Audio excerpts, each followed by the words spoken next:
Aminado ang Manila International Airport Authority na may pagkukulang sila sa gitna ng issue na mga peste sa NAIA. Kaya naman doble kayod sila ngayon para solusyonan ang problema. Nasa frontline ng balitang yan si Gerard de la Peña.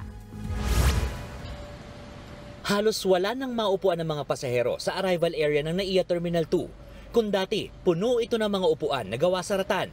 Ngayon, tanging desk ng Department of Tourism ang natitirang setup na gawa sa ratan sa arrival area. Pinatanggal kasi ito ng Manila International Airport Authority dahil sa mga pasaherong kinagat ng mga surot.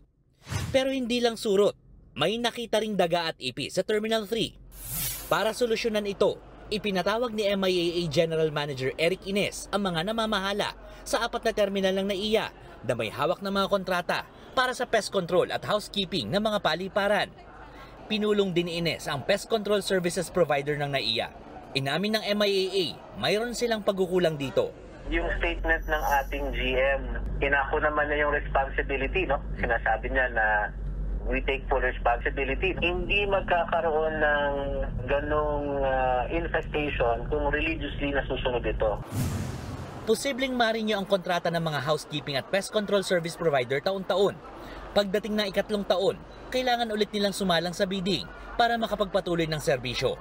Sa ngayon, 4 na service providers ang kailangan sumali sa bidding kung gusto pa nilang ipagpatuloy ang serbisyo sa NAIA. Ang iba naman, kailangan patunayan sa MIAA na nararapat silang manatili sa serbisyo para ma-renew ang kanilang kontrata. We find it very timely, no, na yun nga, we highlighted sa ating Bids and Awards Committee sa paggagawa ng kanilang terms of reference.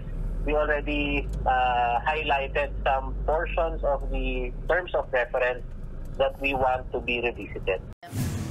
Formal lang naghahain ng House Resolution si OFW Party List Representative Marisa Del Mar Magsino para imbestigahan ang mga reklamo ng pamimeste sa NAIA. Hindi lang daw ito para sa mga OFW, kundi para na rin sa turismo ng bansa. Yung presence ng mga peste at vermin, yung traffic congestion within the airport complex, at saka yung mga karatig na lugar nito, at tapos my gosh, yung napakahabang queue sa immigration, Gerard, ito ay malaking bagay sa health ng ating mga traveling passengers. Nakaka-tarnish ito sa image ng ating international image kasi dapat ang Pilipinas maraming turistang pumunta. Dadagdagan na raw ang tauhan ng housekeeping at pest control service provider sa NAIA. Asahan na rin daw ng mga pasahero na mas madalas ang paglilinis ng mga pasilidad sa loob ng NAIA. Nagbabalita mula sa Frontline, Gerard de la Peña, News 5. Mga kapatid, Maui David po. Simula ng inyong araw na may alam at may pakialam sa mga may init at umaaksyong balita sa bansa. Para maging una sa balitaan, mag-subscribe at mag-follow sa social media pages ng News 5.